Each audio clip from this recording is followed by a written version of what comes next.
How to use the Applications Installer in Website Panel. This tutorial assumes you are already logged in to Website Panel.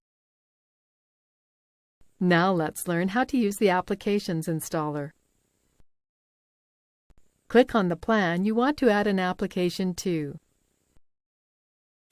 Then click Microsoft Web App Gallery.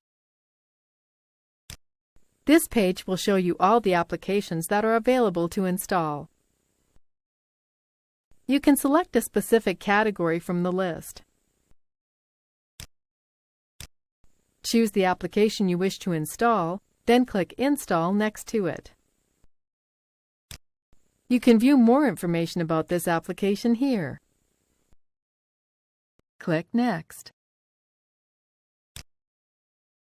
Select the location where you want this application installed. Click Install. Success! The application has been installed. This is the end of the tutorial. You now know how to use the Applications Installer in Website Panel.